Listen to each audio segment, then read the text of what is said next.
भारत संस्कार YouTube channel में आप सभी दिव्यजनों का हार्दिक वंदन, अभिनंदन एवं स्वागत है।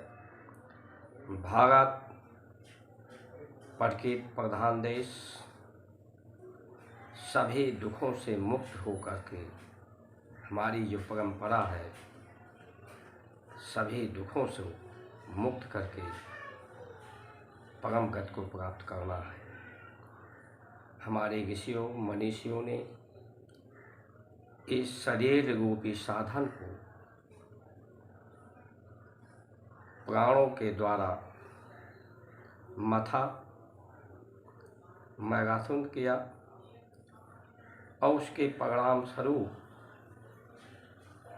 पूरे संसार, पूरे ब्रह्मांड, इस शरीर के अंदर पूरे ब्रह्मांड को अनुभव किया। शरीर के द्वारा, मन के द्वारा, प्राण के द्वारा मैथुन करने से ये शरीर एक भवसागर है। जिस तरह से समुद्र को मथ करके 14 रत्न प्राप्त हुए थे, उसी तरह से मनीषियों ऋषियों ने इसे मथ करके 14 मर्म को जाना, अनुभव किया और उसी को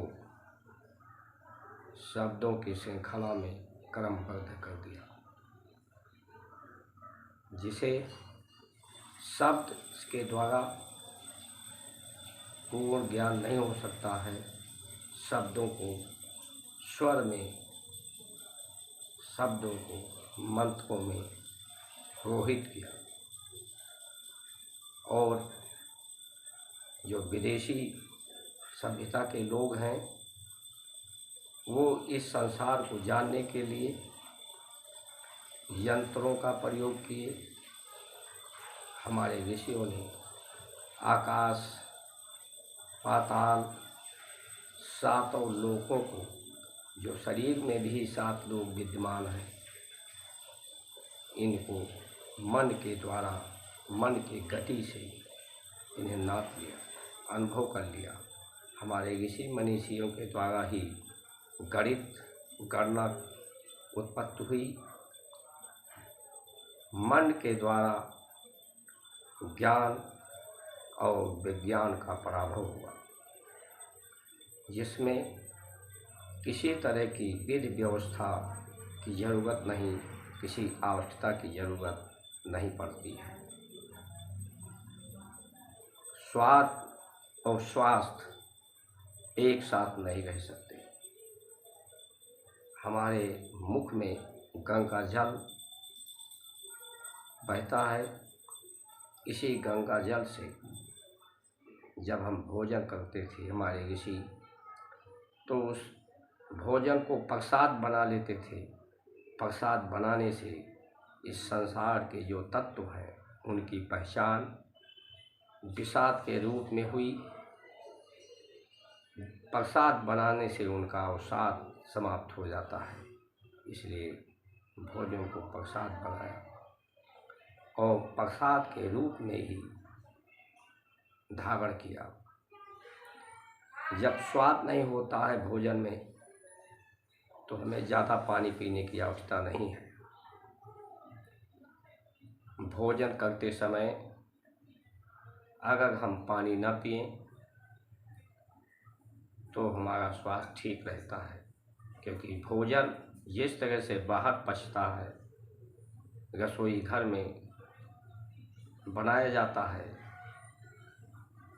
अग्नि के द्वारा, उसी तरह से हमारी नाभि चक्र में भी जठराग्नि है, जिसके द्वारा ये पचता है। जब हम भोजन करते समय ज़्यादा पानी पी लेते हैं स्वाद के कारण, तो वो जठराग्नि बुझ जाती है और भोजन पूर्ण रूप से पचकर रस नहीं बनता, इसलिए जीवन नीरस हो जाता है।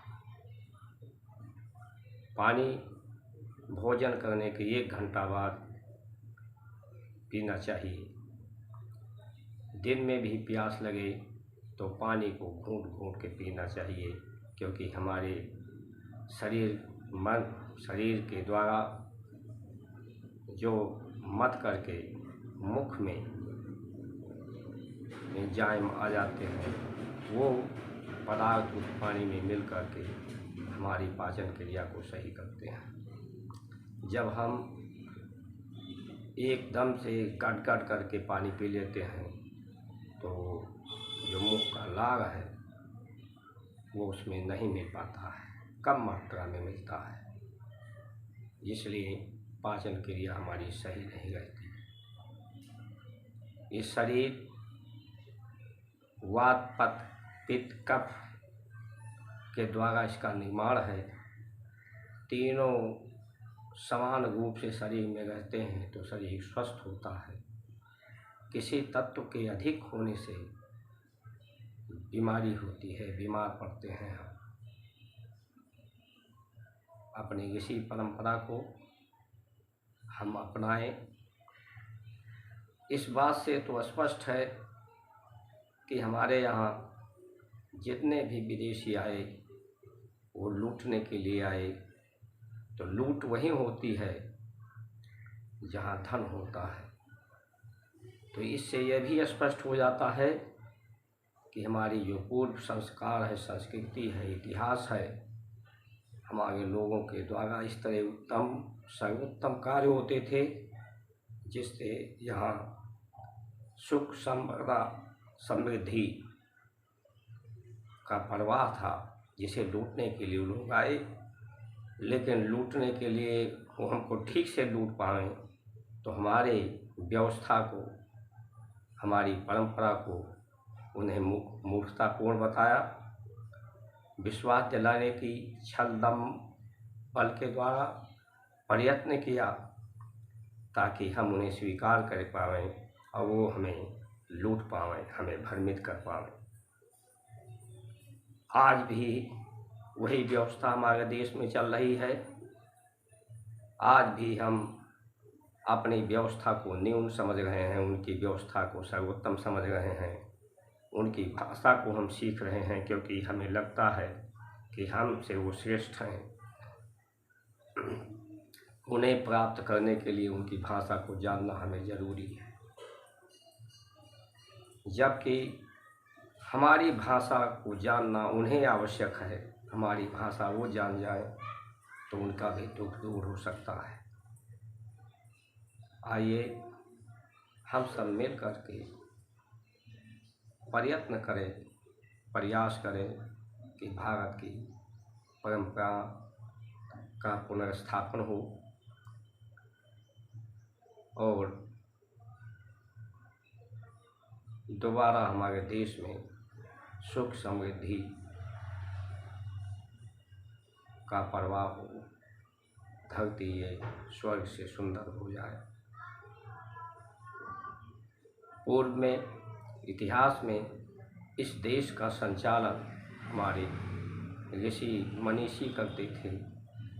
समाज की दिशा और दशा का निर्माण ऋषियों के हाथ में था। आज हमारा समाज का निर्माण हमारे राजनेताओं के हाथ में है, क्योंकि बड़ों को जो देखता है, जिस रास्ते पर बड़े चलते हैं उसी पर छोटे चलते हैं। आज हमारे जो राजनीतिज्ञ हैं वो चुनाव से जाते हैं और जो भारतीय परंपरा का निर्वहन करने का समर्थन करते हैं, भारतीय परंपराओं को पुनः स्थापित करने की बात करते हैं, उनको हम स्वीकार करें। और जो पश्चिमी सभ्यता के समर्थक हैं उन्हें हमें अस्वीकार करना पड़ेगा, तभी भारत समेत सभी दुखों को निवृत्त होकर के परम गति को प्राप्त करने वाला ये भारत श्रेष्ठ बनेगा। भारत माता की जय का उद्घोष सार्थक हो पाएगा। इन्हीं वचनों के साथ अपनी वाणी को विश्राम देते हुए आप सभी की शुभ मंगल कामना करते हुए जय श्री राम।